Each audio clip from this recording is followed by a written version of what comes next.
Hello everyone, welcome to the channel current affairs by Ravi. और आज के इस वीडियो में हम डिस्कस करेंगे यूपी पुलिस कांस्टेबल के लिए आपका प्रैक्टिस सेट नंबर 1। तो देखिए, ये आपके यूपी स्पेशल की सीरीज़ है जिसमें मैं टोटल 1000 क्वेश्चंस को डिस्कस करूंगी।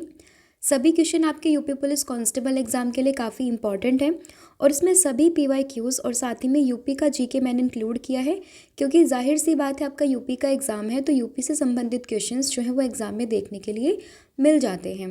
तो इसीलिए सभी जो है यूपी जीके का क्वेश्चंस और साथ ही में सभी पीवाईक्यूज़ को मैंने यहाँ पर इंक्लूड किया है और इन टोटल हम 1000 क्वेश्चंस को यहाँ पर डिस्कस करेंगे। हर पार्ट में आपके 100 क्वेश्चंस होंगे और आपको मेरे साथ टेस्ट लगाना है और at the end of the video आप मुझे कमेंट करके बताओगे कि आपने कितने क्वेश्चंस को यहाँ पर सही अटैम्प्ट किया, यानी कि आपका स्कोर कितना रहा है इन 100 क्वेश्चंस में से। तो ये आपका पूरा प्रैक्टिस सेट रहने वाला है जिसमें सभी कुछ यहाँ पर इंक्लूड किया हुआ है, लाइक आपका history, polity, art and culture, geography, economics सब यहाँ पर मैंने इंक्लूड किया है। एग्जाम से पहले इन सभी सेट्स को आपको देखना है तो आपका एक अच्छा खासा रिविज़न जो है यहाँ से हो जाएगा। तो बिना देरी करे शुरू कर लेते हैं वीडियो को। और आज की हमारी वीडियो का पहला प्रश्न है, निम्नलिखित में से कौन सा एक बांध ये उत्तर प्रदेश में नहीं है। तो पहला प्रश्न ही हम शुरू करते हैं यूपी की जीके से और यहाँ पर आपसे पूछा है कि निम्नलिखित में से कौन सा बांध है इनमें से जो कि आपका उत्तर प्रदेश में नहीं है। तो ध्यान रखेंगे, इसका ऑप्शन नंबर जो बी होगा ये आपका सही हो जाएगा कि जो बदुआ आपका बांध है ये उत्तर प्रदेश में लोकेटेड नहीं है। अब माइंड में क्वेश्चन ये आएगा कि अगर ये उत्तर प्रदेश में नहीं है तो ये कौन से राज्य में है। तो ध्यान रखिएगा, ये जो बदुआ बांध है ये उत्तर प्रदेश में नहीं बल्कि ये कहाँ पर है, ये आपका बिहार में है। इसके अलावा अगर हम बात करें बघेलखंड की, अदुआ की या फिर अहरोरा की, ये तीनों कहाँ पर है, आपके उत्तर प्रदेश में है। जैसे कि अगर हम बात करें अदुआ की तो ये आपको देखने के लिए मिलेगा उत्तर प्रदेश के मिर्ज़ापुर में। बघेलखंड की बात करें तो ये उत्तर प्रदेश के बलरामपुर ज़िले में देखने के लिए मिलेगा। और अहरोरा की अगर हम बात करें तो ये भी अगेन उत्तर प्रदेश में मिर्ज़ापुर ज़िले में देखने के लिए मिलेगा। ठीक है, तो सही आंसर क्या हो जाएगा इसका कि जो बदुआ बांध है ये आपका यूपी में नहीं है बल्कि ये आपका लोकेटेड है बिहार राज्य में। तो ऑप्शन नंबर जो बी है ये आपका यहाँ पर सही हो जाएगा। बढ़ते हैं अगले क्वेश्चन की तरफ और अगला क्वेश्चन है, अष्टाध्यायी किसके द्वारा छठी से 5वीं शताब्दी ईसा पूर्व में लिखा गया एक संस्कृत व्याकरण ग्रंथ है। तो देखिए, यहाँ पर आपने क्वेश्चन में ही आंसर दे दिया है। पहला तो क्या कि अष्टाध्यायी ये एक संस्कृत व्याकरण है। यहाँ से भी क्वेश्चन बन सकता है कि एक संस्कृत व्याकरण प्राचीन समय में कौन सा था, तो ये था आपका अष्टाध्यायी। कब इसका मतलब ये लिखी गई थी, तो छठी से लेके 5वीं शताब्दी के बीच में ईसा पूर्व में इसको लिखा गया। अब आपसे पूछा है कि इसको लिखा किसने था। तो देखिए, संस्कृत व्याकरण ये सबसे पहला स्रोत है अष्टाध्यायी और इसको लिखा किसने था, तो सही आंसर इसका हो जाएगा पाणिनि।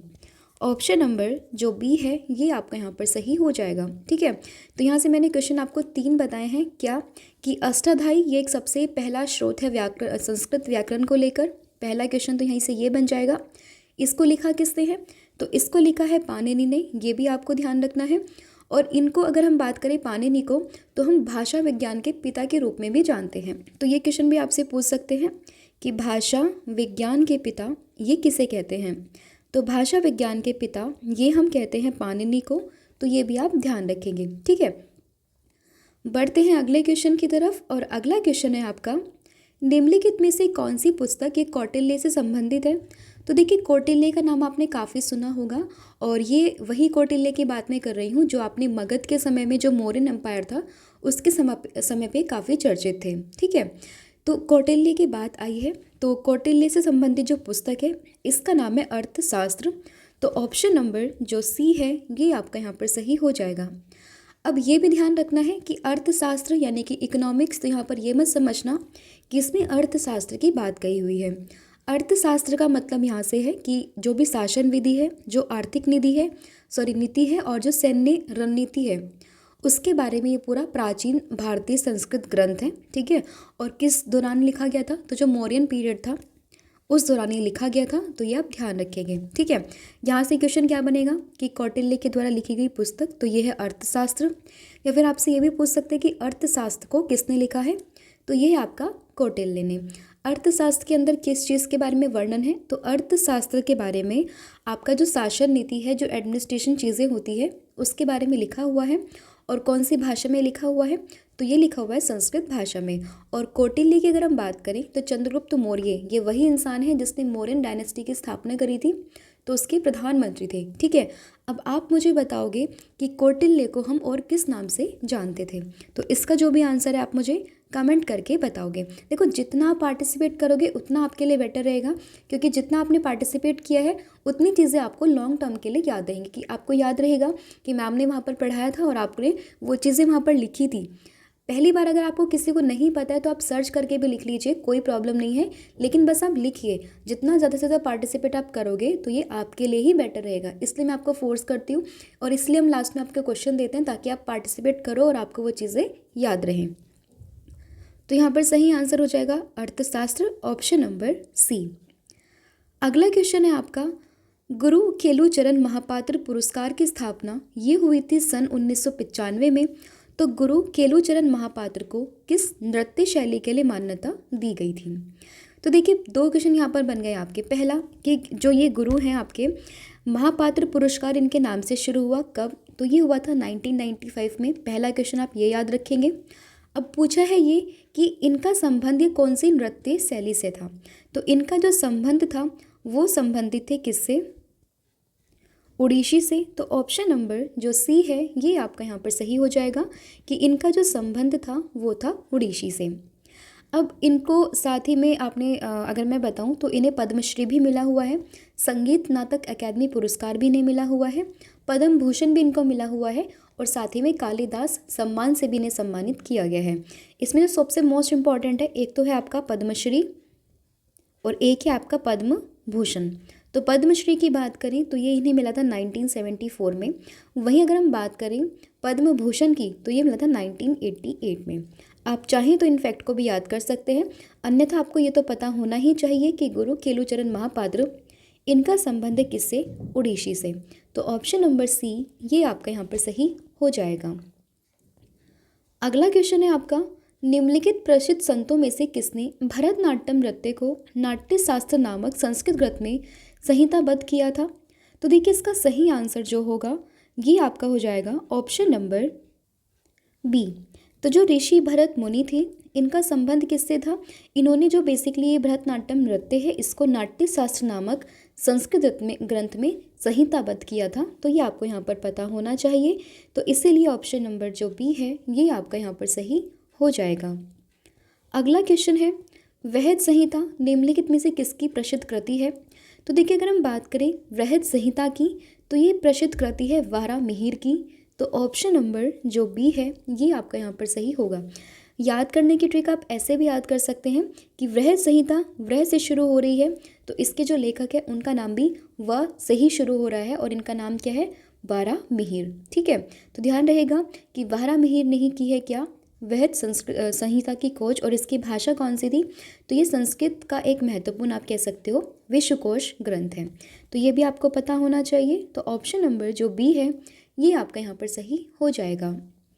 अगला आपका क्वेश्चन है, निम्नलिखित में से कौन सी पुस्तक ये कालिदास के द्वारा नहीं लिखी गई है। तो देखिए, अगर हम बात करें कालिदास की तो आपने हिंदी लिटरेचर में, हिंदी पोइट्री में इनका काफ़ी नाम सुना होगा। तो इनमें आपकी पुस्तक दी हुई है और आपसे पूछा गया है कि इनमें से कौन सी ऐसी कृति है जो कि कालिदास के द्वारा नहीं लिखी गई है। तो ध्यान रहेगा जो ऑप्शन नंबर आपका बी है ये सही होगा कि जो लघु जात कम है ये कालिदास की कृति नहीं है। तो ऑप्शन नंबर जो बी है ये आप यहाँ पर याद रखेंगे। अगला आपका क्वेश्चन है, किस नाट्य शास्त्र में चंद्रगुप्त मौर्य का विवरण ये दिया गया है। तो देखिए, अगर हम बात करें नाट्य शास्त्र की तो आपने मुद्रा राक्षस का नाम ज़रूर सुना होगा। तो जो मुद्रा राक्षस है इसी में चंद्रगुप्त मौर्य का विवरण किया गया है। चंद्रगुप्त मौर्य वही जिन्होंने मौर्यन डायनेस्टी की स्थापना करी थी और जिसके गुरु कौन थे, जिसके गुरु थे चाणक्य या फिर आप कह सकते हैं कौटिल्य। ठीक है, अब मुद्रा राक्षस तो नाम आ गया, अब आप सोचेंगे कि इसको लिखा किसने था। तो ये क्वेश्चन भी काफ़ी इंपॉर्टेंट हो जाता है कि मुद्रा राक्षस के जो रचयिता हैं इनका नाम था विशाख दत्त। तो ये क्वेश्चन भी आपके लिए इंपॉर्टेंट है, तो इसको भी आप याद रखेंगे। ये क्वेश्चन भी डायरेक्टली एग्जाम में कई बार पूछा गया है कि मुद्रा राक्षस के लेखक कौन है। तो सही आंसर हो जाएगा विशाख दत्त। और मुद्रा राक्षस के अंदर ही आपको चंद्रगुप्त मौर्य के बारे में जो है वर्णन या फिर आप कहें विवरण ये देखने के लिए मिलेगा। अगला क्वेश्चन है आपका, उत्तर प्रदेश में जो परीक्षा बांध है वो किस नदी पर बनाया गया है? तो देखिए, अगर हम बात करें यूपी की परीक्षा बांध की, तो ये बनाया गया है बेतवा नदी पर। तो ऑप्शन नंबर जो सी है ये आपका यहाँ पर सही हो जाएगा कि जो परीक्षा बांध है वो बेतवा नदी पर स्थित है। ये आप ध्यान रखेंगे, काफ़ी इंपॉर्टेंट क्वेश्चन है, डायरेक्टली यूपी से संबंधित है, तो ये क्वेश्चन भी आपसे पूछ सकते हैं कि परीक्षा बांध ये आपका लोकेटेड है बेतवा नदी पर। अगला आपका क्वेश्चन आएगा, निम्नलिखित में से कौन सी झील जो है वो उत्तर प्रदेश की एक प्राकृतिक झील है? तो देखिए, अगर यहाँ पर आपने ऑप्शन दिए गए हैं बरुआ सागर ताल, बेला सागर ताल, केथम झील और चितोरा झील। तो देखिए, अगर हम ऑप्शन के थ्रू जाएं तो इसमें से जो चितोरा झील है ये आपकी यूपी की एक प्राकृतिक झील है, जिसको हम कहते हैं उत्तर प्रदेश की प्राकृतिक झील, जो आपको देखने के लिए मिलेगा कहाँ पर? चितोरा विलेज में ही ये देखने के लिए मिलेगा। अब ये चितोरा विलेज कहाँ पर है? तो ये आपको बहराइच सिटी के अंदर देखने के लिए मिलेगा, ठीक है। लेकिन अगर हम ओवरऑल बात करें तो यूपी का जो आपने फरीदाबाद ज़िला सुना होगा, तो उसमें सूरजकुंड झील है, वो भी एक प्राकृतिक झील के रूप में मान्यता प्राप्त है, ठीक है। तो अगर ऑप्शन आते हैं ये, तो आपका जो सही आंसर होगा वो हो जाएगा चितोरा झील। लेकिन सूरजकुंड भी अगर ऑप्शन में आता है तो आप प्रायोरिटी किसको दोगे? तो आप प्रायोरिटी दोगे सूरजकुंड झील को, ठीक है। तो ये भी आप ध्यान रखें, मैं आप लिख देती हूँ यहाँ पर सूरजकुंड झील। अगला आपका क्वेश्चन आएगा, उत्तर प्रदेश राज्य की दो प्रमुख नदियाँ कौन सी हैं? तो देखिए, अगर हम बात करें उत्तर प्रदेश की दो प्रमुख नदियाँ, तो उसमें आपने नाम सुना होगा गंगा और यमुना का। तो ऑप्शन नंबर जो बी है ये आपका यहाँ पर सही हो जाएगा कि उत्तर प्रदेश की दो प्रमुख नदियाँ ये हैं गंगा और यमुना, यानी कि ऑप्शन नंबर जो बी है ये आपका यहाँ पर सही हो जाएगा। अगला क्वेश्चन है आपका, निम्नलिखित में से कौन सी नदी या मध्य प्रदेश और उत्तर प्रदेश के बीच की सीमा का निर्माण करती है? तो देखिए, आपने यूपी का और एमपी का मैप देखा होगा। जब आप इंडिया का मैप देखते हो तो उसमें आप देखोगे कि यूपी का बॉर्डर और एमपी का बॉर्डर ये आपस में टच होता है, ठीक है। तो वही पूछा है कि उत्तर प्रदेश और मध्य प्रदेश के बीच में कौन सी ऐसी नदी है जो कि एक उनका बॉर्डर या फिर आप कहीं सीमा इसका निर्माण करती है? तो सही आंसर इसका हो जाएगा चंबल नदी। ऑप्शन नंबर जो बी है ये आपका यहाँ पर सही हो जाएगा। अगला आपका क्वेश्चन आएगा, इंद्रावती नदी पर चित्रकूट जलप्रपात निम्नलिखित में से किस राज्य में स्थित है? तो अगेन यहाँ पर आपके दो क्वेश्चन बनते हैं। पहला तो आपसे यही पूछेंगे कि चित्रकूट जलप्रपात ये कौन सी नदी पर स्थित है।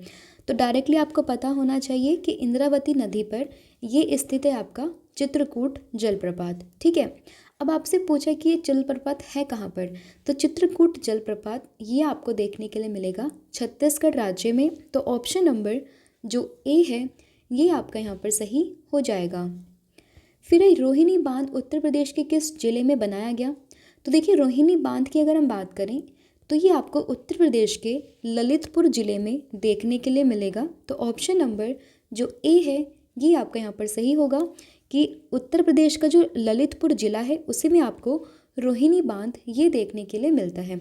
अब आप देखिए, अगर हम बात करें जिलों की, तो यूपी में कितने ज़िले हैं? तो यूपी में आपके टोटल 75 डिस्ट्रिक्ट है, यानी कि 75 ज़िले हैं। अब देखिए, बांध ये है तो किसी न किसी नदी पर तो ज़रूर होगा।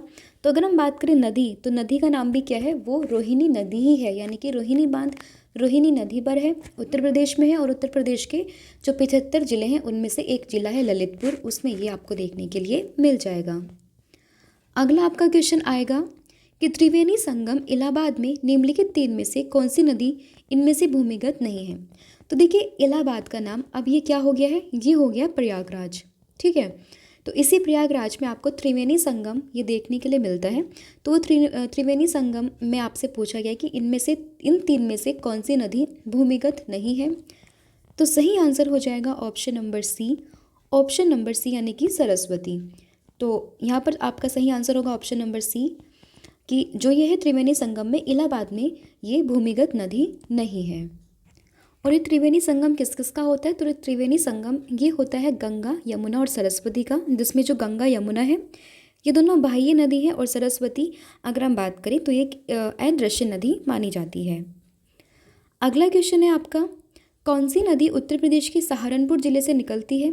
तो देखिए, अगर हम बात करें उत्तर प्रदेश का सहारनपुर जिला, कितने ज़िले हैं? 75। तो अगर हम बात करें सहारनपुर की, तो सबसे नॉर्दर्न मोस्ट डिस्ट्रिक्ट अगर यूपी का अगर हम कहें तो ये कौन सा आता है, ये सहारनपुर आता है। तो एक आपके एग्जाम के पॉइंट ऑफ व्यू से ये भी इंपॉर्टेंट रहता है, आपको ये पता होना चाहिए कि यूपी का सबसे नॉर्दर्न मोस्ट जिला कौन सा है, सबसे साउथ में कौन सा है, ईस्ट में कौन सा और वेस्ट में कौन सा है। तो अगर हम बात करें सहारनपुर की, तो ये आपको यूपी का सबसे नॉर्दर्न मोस्ट जिला ये देखने के लिए मिलेगा। अब आपसे पूछा है कि उत्तर प्रदेश के सहारनपुर जिले से कौन सी नदी निकलती है, तो सही आंसर है हिंडन नदी। ऑप्शन नंबर जो डी है ये आपका यहाँ पर सही हो जाएगा। अगला क्वेश्चन है, होल्ट मैकेंजी ने बंगाल प्रांत के उत्तर पश्चिमी प्रांतों में एक नई व्यवस्था तैयार की जिसमें पूरे गांव की ओर से ग्राम प्रधानों के द्वारा किसानों से भूमि राजस्व एकत्र किया गया था, इसका नाम क्या था। तो देखिए, अगर हम बात करें होल्ट मैकेंजी की, तो बंगाल प्रांत के उत्तर पश्चिम प्रांत में एक नई व्यवस्था की गई, पूरा यहाँ पर डिटेल आपका लिखा हुआ है। उसके तहत क्या हुआ कि ग्राम प्रधानों के द्वारा किसानों से भूमि राजस्व जो है वो इकट्ठा किया गया था। तो इसका नाम आपसे पूछा गया है, तो इसका नाम था यहाँ पर महलवाड़ी बंदोबस्त। तो ऑप्शन नंबर जो ए है ये आपका यहाँ पर सही हो जाएगा। अगला क्वेश्चन है आपका, पांगी घाटी ये भारत के किस राज्य में स्थित है। तो देखिए, अगर हम बात करें पांगी घाटी की, तो ये आपको देखने के लिए मिलेगा हिमाचल प्रदेश में। ऑप्शन नंबर जो बी है ये आपका यहाँ पर सही हो जाएगा। अब देखिए, हिमाचल प्रदेश की बात आई है, तो आप मुझे ये बताओगे कि जो यूपी है ये अपने जो साइड बाई स्टेट्स जो हैं उनसे बॉर्डर टच करता है। तो आप मुझे बताओगे क्या यूपी का बॉर्डर जो है वो हिमाचल प्रदेश से टच होता है या नहीं।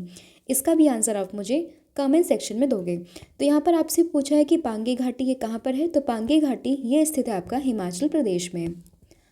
अगला क्वेश्चन है, वायु की आर्द्रता मापने के लिए किस उपकरण का प्रयोग किया जाता है। तो देखिए, अगर हम बात करें वायु की आर्द्रता, तो वायु की आर्द्रता मापने के लिए हम यूज़ करते हैं आर्द्रता मापी का। तो ऑप्शन नंबर जो सी है ये आपका यहाँ पर सही हो जाएगा। अगर कई बार यहाँ पर आर्द्रता मापी नहीं लिखा आता है तो इंग्लिश में वो लिखेंगे हाइग्रोमीटर। तो ये भी आपका सही हो जाएगा कि हाइग्रोमीटर से आप किस चीज़ को मापते हो, वायु की आर्द्रता को मापा जाता है। तो ऑप्शन नंबर जो सी है ये आपका यहाँ पर सही हो जाएगा। अगला क्वेश्चन है आपका, निम्नलिखित में से कौन सा एक भौतिक परिवर्तन है। तो देखिए, भौतिक परिवर्तन यानी कि फिजिकल चेंज। तो फिजिकल चेंज क्या होता है, फिजिकल चेंज ये होता है कि जिसको आप अपनी आंखों से होता हुआ देख सको। जैसे कि आपने पानी लिया, ठीक है, तो आपने पानी को बर्फ़ लिया, सपोज कर आपने बर्फ़ लिया और उस बर्फ़ को आपने थोड़ी देर के लिए बाहर रख दिया रूम टेम्परेचर पे, तो वो अपने आप आपकी आंखों के सामने पिघल जाएगा। तो आप क्या कहोगे कि ये पिघल रहा है और इसको वापस से आप क्या कर सकते हैं, जमा सकते हो पहली स्टेज पे। या सिंपल तरीके से आप ये भी याद रखो कि कोई भी वो चीज़ जो अपनी अवस्था को चेंज करके किसी और अवस्था में चली जाए और वापस से आप उसकी जो स्टेट है उसको चेंज कर सको। जैसे आपने बर्फ़ का पानी बनाया, पानी से आप वापस से बर्फ़ बना सकते हो, ठीक है। तो वैसे ही यहाँ पर सही आंसर इसका हो जाएगा बर्फ़ का पिघलना, क्योंकि बर्फ़ का पिघलना जो है ये एक भौतिक परिवर्तन है। क्योंकि इसमें अगर आप बर्फ़ को पिघाल दोगे तो वापस से क्या हो जाएगा, वापस से आप उसको बर्फ़ बना सकते हो फ्रिज में रख के। लेकिन दूध से अगर दही बनाने की बात आती है, अगर आपने एक बार दूध को दही में कन्वर्ट कर दिया तो वापस आप उसको दूध नहीं बना सकते हो ना, तो एक केमिकल चेंज हो जाएगा। वहीं अगर हम बात करें फलों का पकना, तो फलें जो हैं वो पक जाते हैं। अब फल को ऐसा तो नहीं होगा कि आपने आज एक पका हुआ आम लिया और कल को आपने उसको वापस से कच्चा कर दिया, ऐसा भी नहीं होगा। तो मतलब जो केमिकल चेंजेस होते हैं वो इरिवर्सिबल होते हैं, मतलब कि आप उनको वापस नहीं कर सकते हो, बल्कि जो फिजिकल चेंज होते हैं आप उनको रिवर्स कर सकते हो। तो इसी पॉइंट से आप याद रखेंगे, इसका सही आंसर हो जाएगा ऑप्शन नंबर ए। अगला क्वेश्चन है, कौन सी पंचवर्षीय योजना महाबलिस योजना भी कहलाई जाती है। तो इसका सही आंसर हो जाएगा ऑप्शन नंबर बी, कि जो आपका दूसरी पंचवर्षीय योजना थी इसको हम महानलोबिस के योजना के नाम से भी जानते हैं।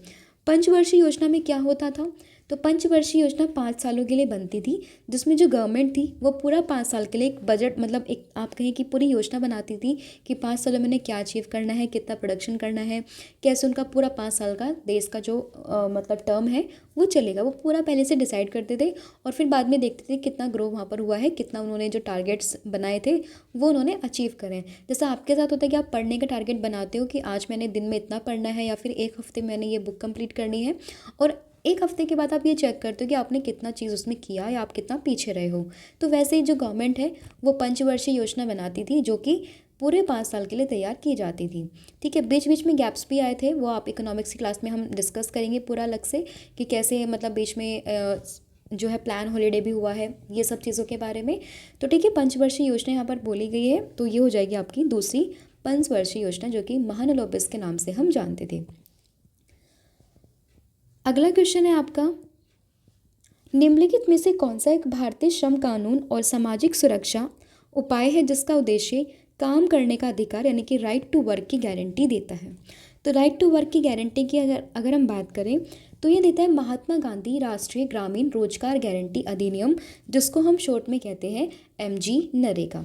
ठीक है, पहले इसको नरेगा के नाम से कहते थे, लेकिन बाद में हमने इसमें जो जोड़ा गया था नाम, वो महात्मा करके इसमें ऐड किया गया था, तो इसको हम कहते हैं MG नरेगा या फिर मनरेगा के नाम से भी इसको जानते हैं। तो ये आप ध्यान रखेंगे। तो ये बेसिकली क्या करता है, ये आपको राइट टू वर्क देता है।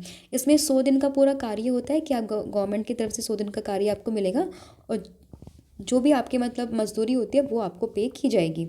ठीक है, तो एक तरीके से हो जाएगा राइट टू वर्क। अब देखिए यहाँ पर राइट्स की बात आई है, तो राइट्स आपको कहाँ देखने के लिए मिलते हैं, तो जब आप पॉलिटी पढ़ोगे, अपना कॉन्स्टिट्यूशन पढ़ोगे, तो वहाँ पे आपको राइट्स देखने के लिए मिलेंगे। स्पेसिफिकली अगर मैं कहूँ तो वहाँ पे इंपॉर्टेंट हो जाते हैं आपके लिए मौलिक अधिकार, यानी कि जो आपके फंडामेंटल राइट्स होते हैं वो आपके लिए काफ़ी इंपॉर्टेंट हो जाते हैं, जो कि संविधान के पार्ट 3 में लिखे गए हैं, 12 से लेकर 35 तक। ठीक है, उसमें जो आर्टिकल 32 है वो आपको रिट इशू करता है। रिट का मतलब ये होता है कि अगर आपका कोई भी अधिकार हनन होता है तो उस कंडीशन में आप डायरेक्टली सुप्रीम कोर्ट के पास जा सकते हो कि भाई हमारा ये जो अधिकार है ये छिन रहा है या फिर इसका हनन हो रहा है, तो आप उसके खिलाफ जो है वो अपनी पिटीशन या फिर आपके अपनी कंप्लेन फाइल कर सकते हैं। ये आपका आर्टिकल 32 कहता है। तो कॉन्स्टिट्यूशनल रेमेडीज़ के बारे में यहाँ पर बात की गई है, तो ये भी आपके लिए इंपॉर्टेंट हो जाता है। एक्स्ट्रा फैक्ट था लेकिन एग्जाम के पॉइंट ऑफ व्यू से काफ़ी इंपॉर्टेंट था, इसलिए मैंने आपको बता दिया कि आपका पॉलिटी में जो स्टार्टिंग का पोर्शन रहता है ना कि एक तो आपका राइट्स हो गए, फंडामेंटल ड्यूटीज़ हो गई, या फिर उसके अलावा आपके अधिकार हो गए, मौलिक अधिकार, मौलिक कर्तव्य, और इसके अलावा DPSPs हो गई। ये वाला पोर्शन काफ़ी इंपॉर्टेंट हो जाता है। इसके अलावा प्रधानमंत्री कैसे बनते हैं और ये आपका प्रेसिडेंट, ये सब पार्ट भी आपके लिए इंपॉर्टेंट है, तो ये भी आपको ज़रूर याद रखना है। अगला क्वेश्चन है आपका, एकलव्य मॉडल आवासीय विद्यालय किसके कल्याण के लिए सरकार के द्वारा वित्त पोषित है। तो देखिए, अगर हम बात करें एकलव्य मॉडल आवासीय स्कूल, ठीक है, EMRS के नाम से भी हम इसको शॉर्ट में जानते हैं, तो इसमें कल्याण सरकार किसका करती है, तो वो होते हैं आपके अनुसूचित जनजाति। ऑप्शन नंबर जो A है ये आपका यहाँ पर सही हो जाएगा। करंट में आप ध्यान रखोगे कि अभी जो सरकार है उसने लगभग 740 जो है नए एकलव्य मॉडल खोलने की यहाँ पर बात की है, तो ये भी आप ध्यान रखेंगे। करंट का क्वेश्चन था इसलिए मैंने आपको बता दिया। और एकलव्य मॉडल आवासीय विद्यालय है किसके लिए स्पेसिफिकली होता है, तो ये होता है आपका अनुसूचित जनजाति के लिए। Option number A। अगला क्वेश्चन है आपका, भारत का सर्वोच्च शांतिकालीन सैन्य अलंकरण कौन सा है। तो सैन्य अलंकरण की अगर हम बात करें तो ये आपका हो जाएगा अशोक चक्र। ऑप्शन नंबर जो C है ये आपका यहाँ पर सही हो जाएगा, तो ये आपके लिए इंपॉर्टेंट है। और अगर हम ओवरऑल बात करें तो भारत रत्न जो है वो सबसे बड़ा, सबसे सम्मानित यहाँ पर एक पुरस्कार, ये हम या फिर आपको कहें एक सर्वोच्च सम्मान ये माना जाता है। अब देखिए यहाँ पर सैन्य सम्मान की बात आई है, तो आप ये भी ध्यान रखेंगे कि आपने पॉलिटी में पढ़ा होगा आर्टिकल नंबर 18, जो कि बात करता है अबॉलिशन ऑफ टाइटल्स, यानी कि आपको जो टाइटल्स हैं, जैसे कि बहुत से लोगों को भारत रत्न मिलता है तो वो अपने नाम के आगे भारत रत्न प्राप्त करता है, ऐसा नहीं लगा सकते हैं। हालांकि डॉक्टरी आपने की हुई है या मिलिट्री से आपको कुछ मिला हुआ है तब आप टाइटल यूज़ कर सकते हैं, लेकिन अदरवाइज़ अगर आपको कोई भी अवार्ड मिला हुआ है भारत सरकार की तरफ से, आप उसको अपने नाम के आगे इस्तेमाल नहीं कर सकते हो। फ़ॉरेन से भी अगर आपको कोई अवार्ड मिलता है तो पहले आपको राष्ट्रपति की परमिशन लेनी पड़ेगी और उसके बाद ही आप उस पर्टिकुलर जो है आपका अवार्ड उसको ग्रहण कर सकते हो। तो ये भी कुछ फैक्ट थे जो आपको पता होने चाहिए। क्वेश्चन में आपसे पूछा कि सर्वोच्च शांतिकालीन सैन्य अलंकरण, तो ऑप्शन नंबर जो C है ये आपका यहाँ पर सही हो जाएगा। फिर है आपका अगला क्वेश्चन कि गुरु वेम्पति चिन्ना सत्यम द्वारा निम्नलिखित नृत्य रूपों में से कौन सा प्रदर्शन किया जाता है, तो ये है आपका कुचिपुड़ी। ऑप्शन नंबर जो D है ये आपका यहाँ पर सही हो जाएगा। अब देखिए, भारत में जो फोक डांस होते हैं एक क्लासिकल डांस होते हैं, तो फोक डांस तो आपको काफ़ी सारे देखने के लिए मिलेंगे, लेकिन क्लासिकल डांस अगर हम बात करें तो ये आपके गिने चुने ही हैं, लगभग 8 आपको यहाँ पर देखने के लिए मिलेंगे। अब इन 8 की 8 का नाम आप मुझे कमेंट करके बताओगे। अगला क्वेश्चन है आपका, निम्नलिखित में से किस संगठन ने बीमा पॉलिसी शब्दों को सरल बनाने के लिए एक पैनल का गठन किया है? तो इसका सही आंसर है IRDAI। ऑप्शन नंबर जो बी है ये आपका यहाँ पर सही हो जाएगा कि IRDAI ने क्या किया है, ये संगठन बनाया है, एक संगठन है जिसने बीमा पॉलिसी शब्दों को सरल बनाने के लिए एक पैनल का गठन किया था। अब ये इरडा आपके या फिर IRDAI, तो ये क्या है, इसकी फुल फॉर्म क्या है? तो इसकी फुल फॉर्म होती है insurance regulatory and development authority of India. ठीक है, ये इंपॉर्टेंट है। उसका हेडक्वार्टर आपको कहाँ देखने के लिए मिलेगा? तो इसका जो हेडक्वार्टर है ये आपको देखने के लिए मिलेगा नई दिल्ली में, तो ये भी आपको पता होना चाहिए। अगला क्वेश्चन है आपका, मीनाक्षी श्रीनिवासन ने निम्नलिखित में से किस नृत्य शैली के लिए उस्ताद बिस्मिल्लाह खान युवा पुरस्कार 2011 ये प्राप्त किया था? तो ये है आपका भरतनाट्यम।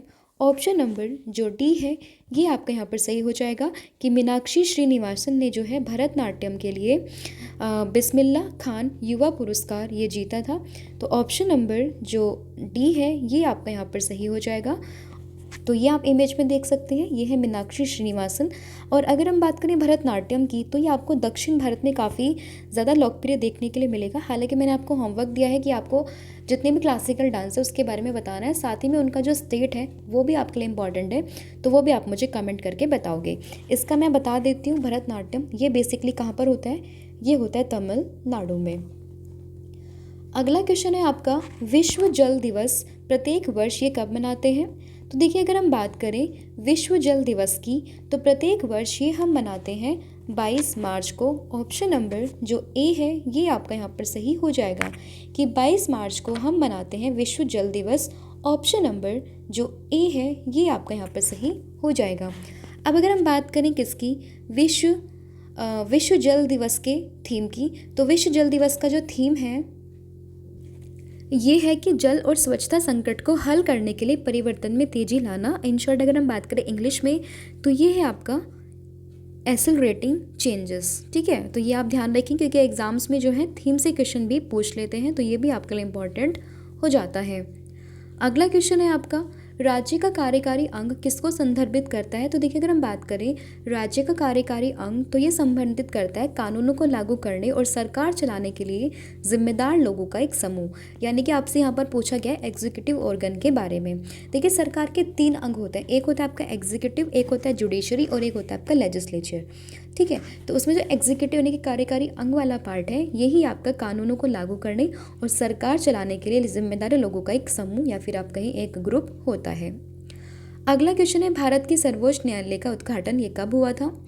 तो भारत के सर्वोच्च न्यायालय का उद्घाटन ये हुआ था 28 जनवरी 1950 को। Option number D. और वर्तमान में जो हमारे सर्वोच्च न्यायालय के जो चीफ जस्टिस हैं उनका नाम क्या है? तो उनका नाम है DY चंद्रचूड़। ये भी आपको ध्यान रखना है। सर्वोच्च न्यायालय कहाँ पर है? तो सर्वोच्च न्यायालय ये आपको देखने के लिए मिलेगा देश की कैपिटल न्यू दिल्ली में। ठीक है, न्यू दिल्ली में, मतलब भारत की कैपिटल नई दिल्ली में। अगला क्वेश्चन है आपका, अपनी वनस्पति, मिट्टी, जलवायु और वन्य जीवन की विशेषता वाला एक बड़ा क्षेत्र क्या कहलाता है? तो ये कहलाता है जीवोम, जिसको हम कहते हैं बायोम्स। तो ये ध्यान रखेंगे। ऑप्शन नंबर ए आपका यहाँ पर सही हो जाएगा। फिर है, भारतीय संविधान की एक विशेषता संघवाद का केंद्र प्रसारक रूप है, जहाँ केंद्र राज्यों की तुलना में अधिक मजबूत है। ये मॉडल किस पर आधारित था? तो ये आपका मॉडल आधारित था किस पे? कनाडा के मॉडल से। तो देखिए, हमने अपने संविधान में कई सारी चीज़ जो है वो बाहर के संविधान से ली है और उसको अपने हिसाब से मॉडिफाई कर कर अपने देश के संविधान में लिखा हुआ है।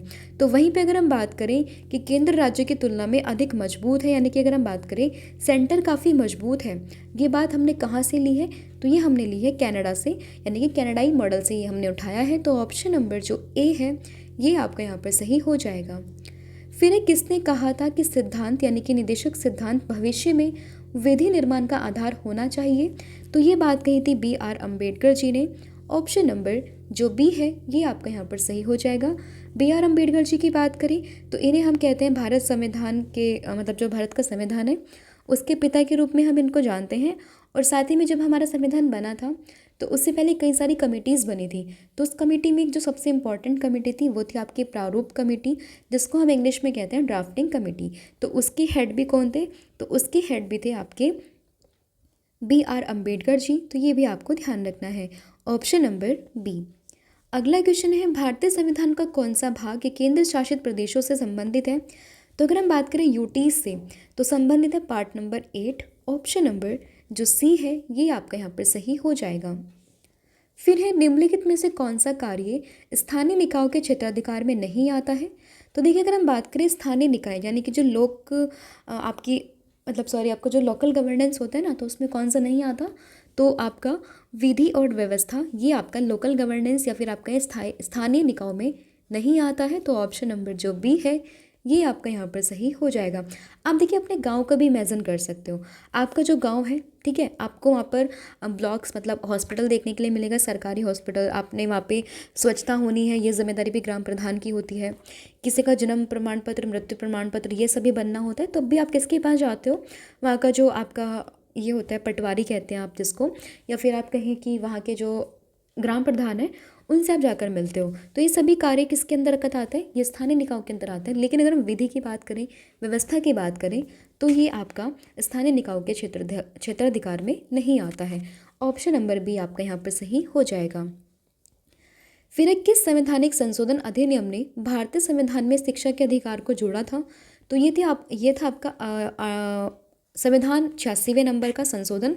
ऑप्शन नंबर जो डी है ये आपका यहाँ पर सही हो जाएगा कि जो आपका 86वां संविधान संशोधन था, तो 86वां संविधान संशोधन ये हुआ था साल 2002 में, और इसी के तहत में जो है आपका आर्टिकल नंबर 21 का ए ये जोड़ा गया था, जिसके तहत जो है भारतीय संविधान में शिक्षा के अधिकार की बात की गई थी, जिसमें 6 से लेके 14 वर्ष के बच्चों को निःशुल्क और अनिवार्य शिक्षा प्रदान करने की बात की गई है। अगला क्वेश्चन है आपका, लोकसभा के पीठासीन अधिकारी को क्या कहा जाता है? तो ये कहा जाता है स्पीकर। ऑप्शन नंबर जो बी है ये आपका यहाँ पर सही हो जाएगा। और वर्तमान में जो लोकसभा के स्पीकर हैं वो कौन है? तो वर्तमान में लोकसभा स्पीकर तो ये है ओम बिरला। अगला क्वेश्चन है, निम्नलिखित में से कौन राष्ट्रपति के चुनाव में भाग नहीं ले सकते हैं? तो राष्ट्रपति के चुनाव में जो भाग नहीं लेंगे वो है राज्य विधान परिषद के निर्वाचित सदस्य। Option number C. फिर किस अनुच्छेद में सार्वजनिक रोजगार के मामलों में अवसर की समानता का उल्लेख ये किया गया है? तो ये है आपका अनुच्छेद नंबर 16। Option number D. वही बात करें आर्टिकल नंबर 14, तो इसमें आपको सबके समान विधि के समान समक्षता इसकी बात की गई है। आर्टिकल नंबर 17 की बात करें तो इसमें बात की गई है आपका अबॉलिशन ऑफ अनटचेबिलिटी। और आर्टिकल 15 में किस चीज़ के बारे में है ये आप मुझे बताओगे। देखिए, बीच बीच में पार्टिसिपेशन होना बहुत ज़रूरी है, आप कमेंट करके मुझे बताते रहिए। तो क्या होगा कि आपका जो माइंड है वो एक्टिव रहेगा कि आपको सिर्फ देखनी नहीं है वीडियो, बल्कि आपको पार्टिसिपेट भी करना है और आपको वहाँ पर आंसर भी लिखना है। अगला क्वेश्चन है, रक्त समूह प्रणाली की खोज किसके द्वारा की गई थी? तो रक्त समूह प्रणाली की अगर हम बात करें तो इसकी खोज की गई थी कार्ल लैंडस्टीनर के द्वारा। Option number B. रक्त समूह की बात करें तो कितने ब्लड ग्रुप होते हैं एक मानव के अंदर? तो इसको हम ABO सिस्टम बोलते हैं, और हमारे अंदर होते हैं A group, A blood group, B blood group, O और AB। ठीक है, तो ये भी आप ध्यान रखेंगे। 4 प्रकार के यहाँ पर ब्लड ग्रुप आपको देखने के लिए मिल जाएंगे। फिर है, मौर्य वंश का अंतिम शासक कौन था? तो देखिए, अगर हम बात करें मौर्य वंश का अंतिम शासक, तो मौर्य वंश के अंतिम शासक ये थे बृहद्रथ। ऑप्शन नंबर जो सी है ये आपका यहाँ पर सही हो जाएगा कि मौर्य वंश का अंतिम शासक ये था बृहद्रथ। और इसकी इनकी हत्या किसने की थी? तो इनकी हत्या ये की थी पुष्यमित्र सुंग ने, और उसी के बाद जो स्थापना हुई थी ये हुई थी सुंगा डायनेस्टी की स्थापना। ये भी आप याद रखेंगे। फिर है, एक डैश का उपयोग पवन के बल और वेग को मापने के लिए किया जाता है। तो ये आपका एनीमोमीटर, जिसका इस्तेमाल आप करते हो पवन के बल और वेग को मापने के लिए। अगला क्वेश्चन है, जब महात्मा गांधी को दक्षिण अफ्रीका में एक ट्रेन से धक्का देकर बाहर किया गया था, तब उस समय वह कहाँ की यात्रा कर रहे थे? तो देखिए, दक्षिण अफ्रीका में जो महात्मा गांधी जी थे उन्होंने सत्याग्रह का इस्तेमाल किया था। और सबसे पहले अगर हम बात करें सत्याग्रह, तो ये इन्होंने वहीं पे शुरुआत किया था। ठीक है, तो ये जब यात्रा कर रहे थे दक्षिण अफ्रीका में, कहाँ की? प्रिटोरिया की, तो उसी दौरान इन्हें जो है ट्रेन से बाहर निकाल दिया गया था। तो ऑप्शन नंबर ए आप ध्यान रखेंगे।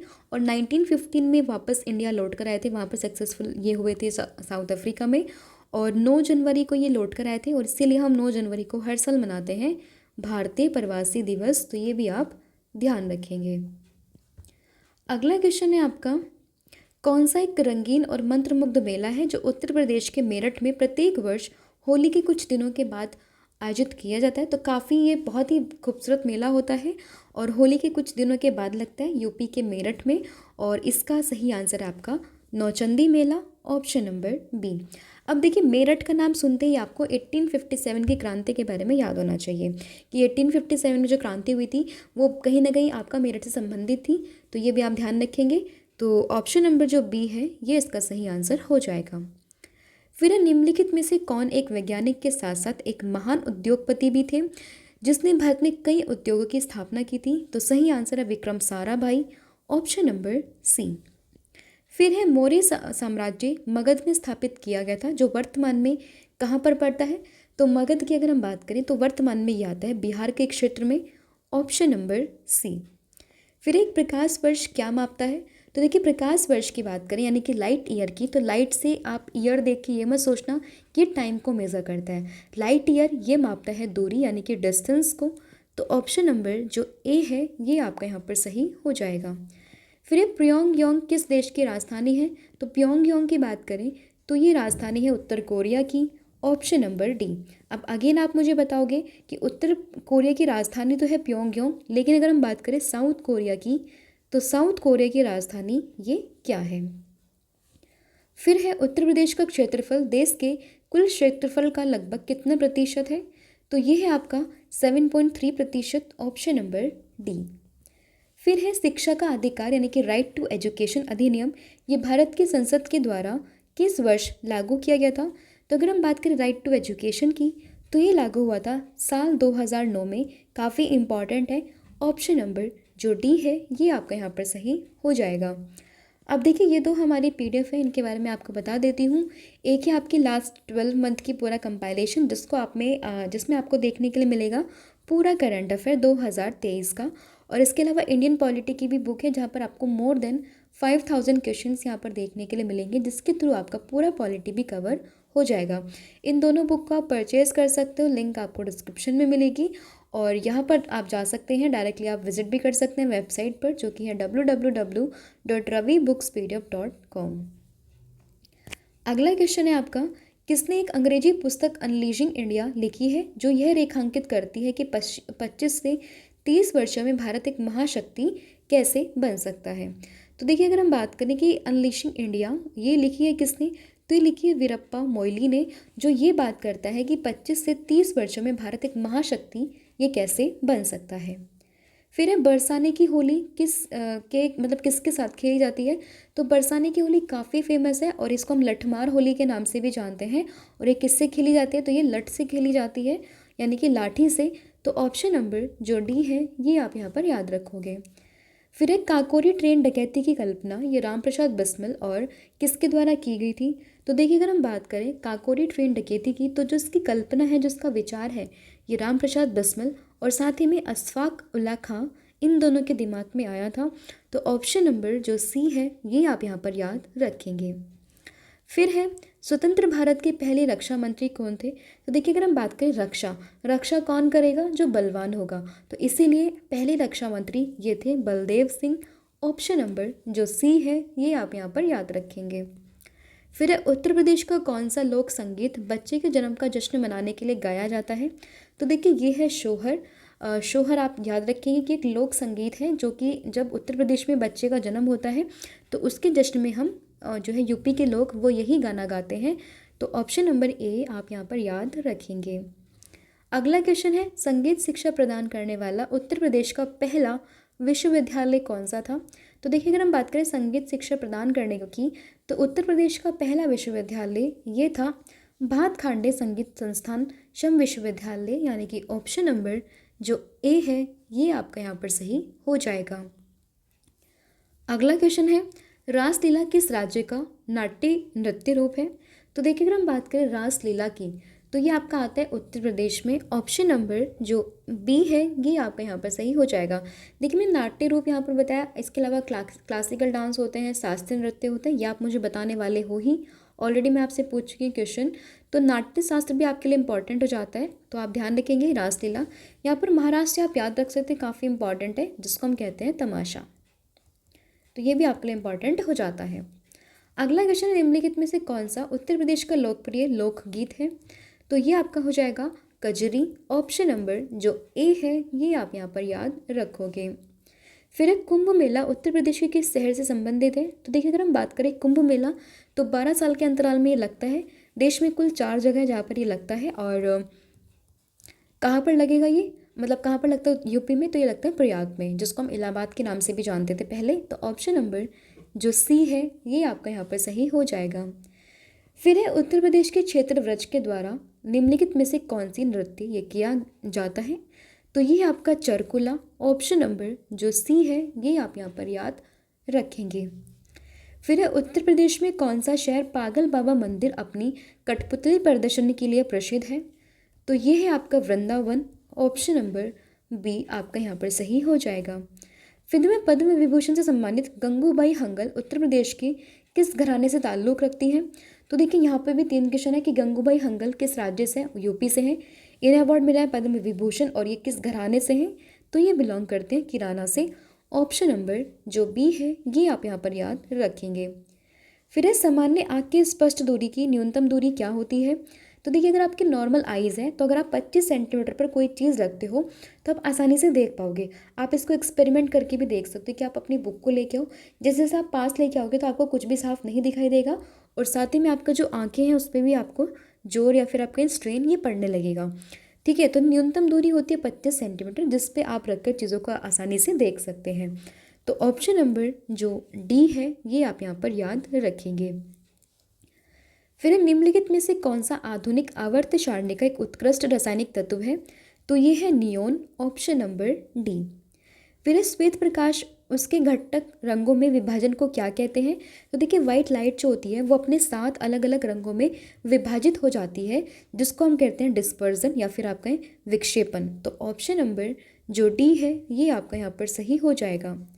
फिर सूर्य द्वारा उत्सर्जित ऊष्मा ऊर्जा किसके माध्यम से पृथ्वी तक पहुंचती है? तो ये है विकिरण यानी कि रेडिएशन, कि जो सूरज की ऊष्मा है ये पृथ्वी पर पहुंचती है through the process of radiation. Option number जो ए है ये आपका यहाँ पर सही हो जाएगा। फिर है पीनियल ग्लैंड या फिर पीनियल ग्रंथि की अगर हम बात करें तो ये मनुष्य के किस भाग में आपको देखने के लिए मिलती है? तो अगर हम बात करें पीनियल ग्लैंड की तो ये आपको देखने के लिए मिलती है कहाँ पर? मस्तिष्क यानी कि ब्रेन में। Option number D. अब देखिए ग्रंथि की यहाँ पर बात हुई है तो सबसे छोटी ग्रंथि और सबसे बड़ी ग्रंथि, इन दोनों का नाम भी आप मुझे फटाफट कमेंट करके बताएंगे। फिर है लोहे और इस्पात की वस्तुओं का जंग लगने से रक्षा करने के लिए दस्ते का हम प्रयोग करते हैं, इसको हम क्या कहते हैं? तो इसको हम इंग्लिश में कहते हैं गैल्वेनाइजेशन। ठीक है, और हिंदी में इसको कहते हैं यशत लेपन, कि जब लोहे की कोई भी चीज़ होती है या फिर इस्पात की कोई चीज़ होती है तो आपने देखा होगा कि उसमें जंग लगना शुरू हो जाता है, रस्टिंग होना शुरू हो जाती है। तो उससे ही बचाने के लिए आप या तो पेंटिंग करोगे उसकी, या फिर आप उस पर क्या करोगे? जिंक का लेप करोगे, जिसको हम कहते हैं गैल्वेनाइजेशन, या फिर आप कह सकते हैं इसको यशत लेपन। फिर यदि किसी गतिमान वस्तु का रैखिक संवेग 2 गुना परिवर्तित हो जाए तो उसकी गतिज ऊर्जा ये कितने गुणक में बदल जाती है? तो ये न्यूमेरिकल क्वेश्चन है। देखिए अगर हम यहाँ पर बोलते हैं संवेग, संवेग क्या होता है? Momentum p is equal to M V. तो आपसे पूछा गया है कि अगर ये आपकी हो जाती है 2 गुनी, ठीक है, अगर ये हो जाती है 2 गुनी तो आपका जो गतिज ऊर्जा है, गतिज ऊर्जा का फॉर्मूला क्या होता है? Half M V square. तो उसमें कितना गुणक ये बदलेगी? तो देखिए हम ये मतलब जो क्वेश्चन है ये हम सॉल्व करते हैं। तो देखिए हाफ एम वी स्क्वायर ये होता है आपका काइनेटिक एनर्जी यानी कि गतिज ऊर्जा का फॉर्मूला। तो अगर हम इसका और इसका रिलेशन बनाना चाहें तो क्या बनेगा? K is equal to half M V square, और इसमें अगर हम एम से ऊपर मल्टीप्लाई कर दें, एम से ही नीचे मल्टीप्लाई कर दें तो कोई फ़र्क नहीं पड़ेगा। तो ये बन जाएगा एम वी का होल स्क्वायर अपॉन एम, और इसको आप लिख सकते हो क्या? पी यानी कि मोमेंटम। तो ये बनेगा half P square by M. ठीक है, तो ये आपका फाइनली फॉर्मूला बना है क्या? कि kinetic energy is equal to P square by 2m। ठीक है, अब ये फॉर्मूला है। अब आपसे पूछा कि आपने संवेग को कर दिया 2 गुना, तो तो यानी kinetic energy is equal to 2p का स्क्वायर अपॉन 2m, यानी कि ये हो गया 4p स्क्वायर अपॉन 2m। तो ये पहले वाले का कितना गुना हुआ है, तो ये पहले वाले का हुआ है 4 गुना, तो इसलिए ऑप्शन नंबर जो बी है ये आपका यहाँ पर सही हो जाएगा। अगला क्वेश्चन है, यदि ध्वनि तरंग एक माध्यम से प्रसारित हो तो ये क्या होता है। तो देखिए, अगर ध्वनि किसी एक माध्यम से प्रसारित होती है तो जो माध्यम के कण उनकी माध्य स्थिति के समीप इधर उधर गतिशील होते हैं। तो ऑप्शन नंबर जो सी है ये आप यहाँ पर याद रखेंगे। फिर है ड्यूटेरियम और ट्राइटियम निम्न में से क्या है। तो अगर हम बात करें ड्यूटेरियम की और ट्राइटियम की, तो ये आपको देखने के लिए मिलेंगे हाइड्रोजन के समस्थानिक। ऑप्शन नंबर जो ए है ये आपका यहाँ पर सही हो जाएगा। अब देखिए, हाइड्रोजन की बात करें तो हमारी पीरियोडिक टेबल में पहले नंबर पर ही लिखे हुए हैं, ठीक है। और इसके 3 आइसोटॉप्स होते हैं, एक होता है प्रोटियम, एक होता है ड्यूटेरियम और एक होता है ट्राइटियम। अब आइसोटॉप्स क्या होते हैं, आइसोटॉप्स अगर हम कहें या फिर समस्थानिक की अगर हम बात करें तो ये वो चीज़ होती है, जैसे कि आपने हाइड्रोजन लिया तो इसका जो एटॉमिक नंबर तो सेम ही रहता है, लेकिन इसका जो एटॉमिक भार है वो बदल जाता है। जैसे कि प्रोटियम की बात करें, ड्यूटेरियम की बात करें, ट्राइटियम की बात करें, तो सबका एटॉमिक नंबर तो 1 है, लेकिन सबका जो भार है वो अलग अलग हो जाएगा। तो यही आपका समस्थानिक। तो अगर हम बात करें ड्यूटेरियम की, ट्राइटियम की, तो इसका इस्तेमाल हम करते हैं हाइड्रोजन के समस्थानिक के रूप में। ऑप्शन नंबर ए, ये एक रेडियो एक्टिव आपका कहें समस्थानिक है। वहीं बात करें ड्यूटेरियम की, तो इसका इस्तेमाल होता है हैवी वाटर बनाने के लिए। नॉर्मल वाटर का फॉर्मूला क्या होता है, H2O, लेकिन हैवी वाटर की बात करें तो इसका फॉर्मूला होता है D2O। अगला क्वेश्चन है आपका, पुष्यमित्र सुंग ने किस मौर्य शासक की हत्या की थी। तो ऑलरेडी मैं आपको बता चुकी हूँ कि मौर्य शासक का जो अंतिम शासक था बृहद्रथ, उसकी हत्या कर किसने, पुष्यमित्र सुंग ने सुंगा डायनेस्टी की स्थापना करी थी। तो ऑप्शन नंबर जो बी है ये आप यहाँ पर याद रखेंगे। फिर है, जैन तीर्थंकर पार्श्वनाथ निम्नलिखित में से किस स्थान से संबंधित है। तो पार्श्वनाथ की बात करें तो ये है वाराणसी से। ऑप्शन नंबर ए, कहाँ से है, यूपी से। इंपॉर्टेंट है, इसलिए क्वेश्चन आपको याद रखना है। फिर है, उत्तर प्रदेश में कितने महाजनपद स्थित हैं। तो देखिए, टोटल तो अगर हम बात करें 16 महाजनपद थी, जिसमें से कि 8 महाजनपद ये स्थित थे कहाँ पर, यूपी में। ऑप्शन नंबर जो ए है ये आपका यहाँ पर सही हो जाएगा। फिर है, किस स्थान को धम्म और संघ की जन्मस्थली के रूप में जानते हैं। तो धम्म और संघ की जन्मस्थली ये हम कहते हैं सारनाथ को। Option number B. फिर है, उत्तर प्रदेश की उत्तर वैदिक काल की प्रमुख नदियाँ ये कौन सी थी। तो अगर हम बात करें उत्तर प्रदेश के उत्तर वैदिक काल की, तो प्रमुख नदी में नाम आता है गंगा और सरस्वती का। ऑप्शन नंबर जो ए है ये आप यहाँ पर याद रखेंगे। फिर मानव दफन की शुरुआत किस काल में हुई थी। तो मानव दफन की अगर हम बात करें तो इसकी शुरुआत ये हुई थी मध्य पाषाण काल में।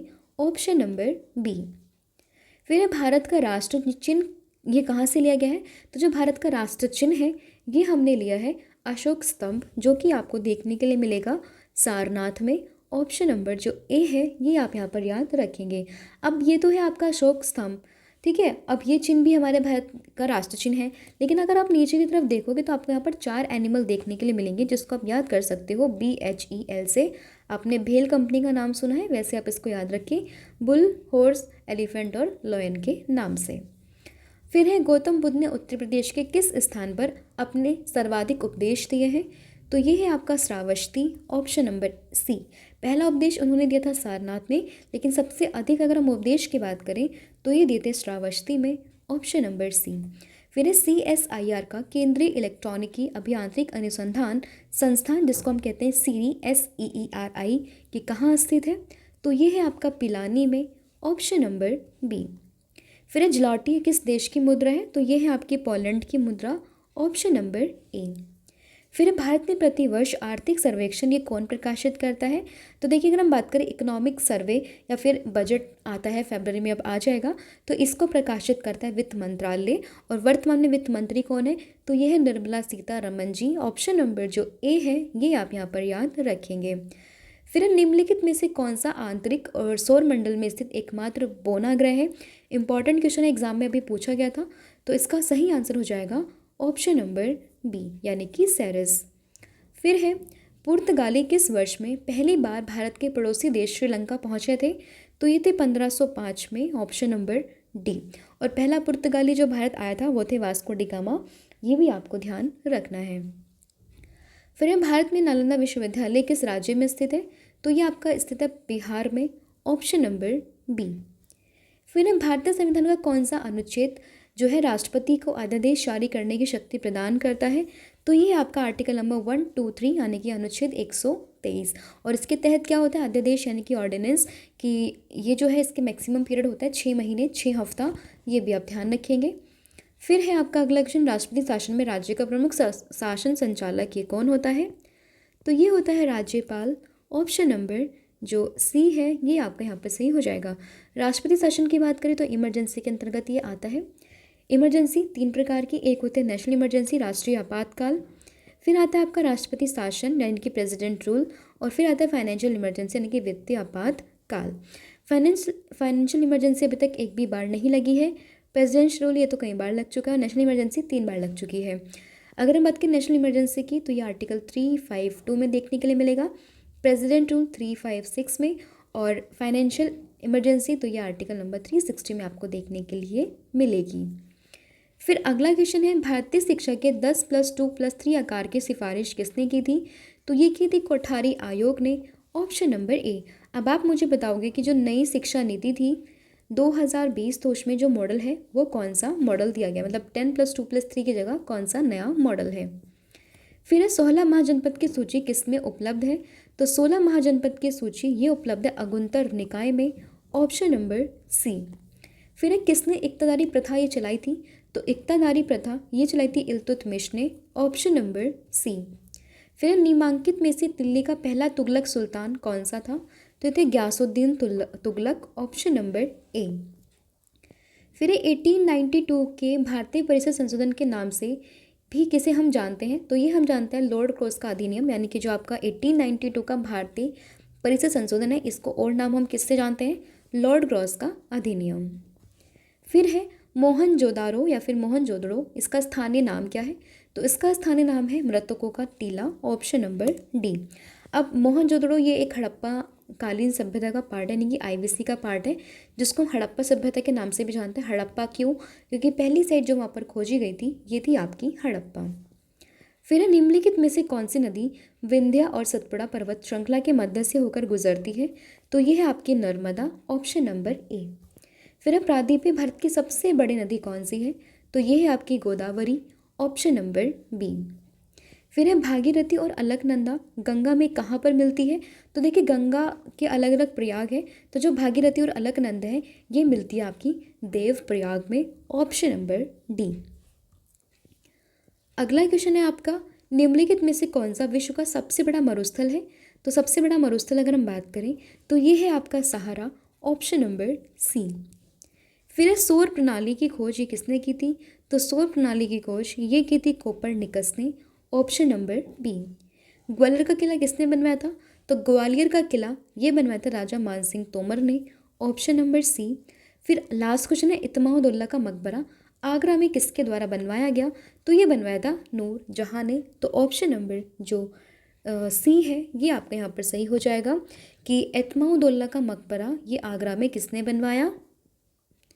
तो ये बनवाया था नूरजहाँ ने। ऑप्शन नंबर जो सी है ये आपका यहाँ पर सही हो जाएगा।